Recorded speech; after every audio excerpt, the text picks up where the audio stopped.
Today is not about me. It's about the graduate candidates that are sitting before us. And you've come a long ways, and you've got a long ways to go. This is a special day, and I really appreciate the opportunity to celebrate it with you. I know that not all of you reached here on the same path. Some of you came with tremendous support from family and friends, while others maybe not so much. But while you were here, you became a part of a bigger family. You became a part of the family of the College of Agriculture and Chico State, and I hope that you will see a way to come back and visit many, many times. From an academic standpoint, maybe some of you found it a walk in the park, while others struggled on a daily basis and worked your fannies off to get the grades so you could be sitting here today. Whatever the case, you're all here today, and I think that you need to be congratulated for that. Some of you came with financial support from home, while others had to work 3 jobs and win scholarships and take out student loans to be here. But whatever the case, you're all here, and I think that is the important part. Today, I'd like to talk to you about some things I think that are going to be important for you as you move on into your careers. First of all, you need to be honest. You need to be honest with yourself about your abilities. You need to be honest with your associates. You need to be honest with all of your friends. You need to be honest with your competitors. You also need to work hard. In the words of the famous football coach Lou Holtz, no one has ever drowned in their own sweat. And I think that has got some wisdom involved in it. You also have to have some competitive spirit, and there are 2 people in my life that have a tremendous amount of competitive spirit. First of all is my wife, Jane, who as an undergraduate at Oregon State won numerous prestigious awards because of her academic ability and her competitive spirit. And those of you behind me that remember Jane and know Jane realize she hasn't lost much of that competitive spirit as she's gone along. As a matter of fact, each month as she leaves the house to go play bunco with the girls, I have to remind her that bunco is not a contact sport. The other person that is special in this regard is your dean, Dr. David Daly.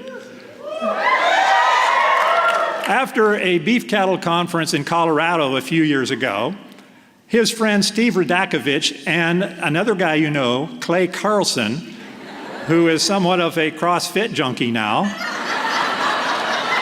invited him to go on a run with them the next day before they all caught their planes home.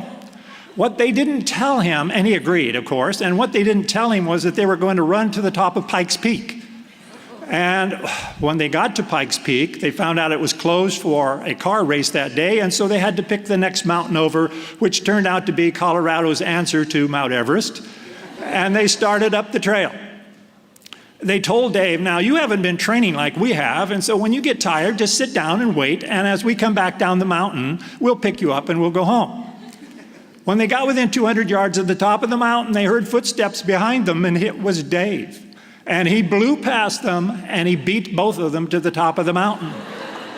And they said to him, Dave, you haven't been training. This is high altitude. How did you win? He says that it wasn't as much that I wanted to win as that it was I was not going to lose. That competitive spirit, folks, will serve you well throughout your life. Now, just because you survived ag genetics, ag business management, plant pathology, that doesn't mean that anyone owes you anything. The only one that owes you anything is yourself. You owe it to yourself to be a lifelong learner. And parents and grandparents, as I get older, I say to myself, I need to learn more each day than I forget. And that doesn't mean much to the young people, but the rest of you probably can appreciate that. Graduates, you need to have some lofty goals. You need to have some BHAGs. And for those of you that are not familiar with BHAGs, those are big, hairy, audacious goals. These are goals that will stretch you. They are clear, they're compelling, they're uncomfortable sometimes, and it takes heroic effort to achieve them. They will move you forward if you achieve them. They will move your company forward.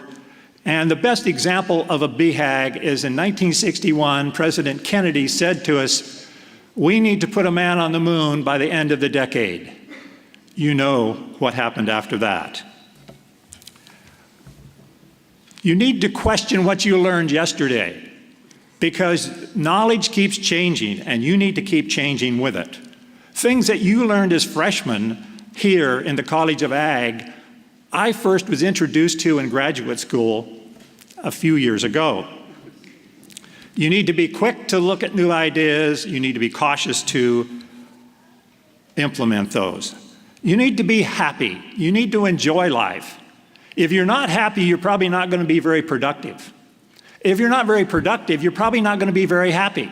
So if you're not happy, figure out why and fix it. It's just that simple. And I'm sorry for those of you that grew up during a time when they didn't keep score in youth soccer.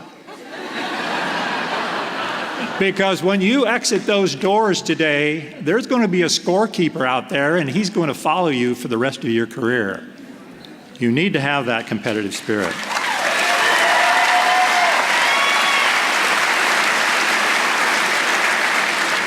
So, I urge you to have competitive spirit, because if you don't, you're going to be looking at Tesla taillights from the driver's seat of the 1990 Honda Civic you drove into Chico to begin with. You need to work hard. You need to be honest. You need to enjoy life. You need to be a lifelong learner. And you need to develop and follow your BHAGs. Drive that Tesla, don't follow it. Congratulations to all of you for what you've accomplished to this point. Congratulations to all of you for what you will accomplish in the future. Thanks for listening.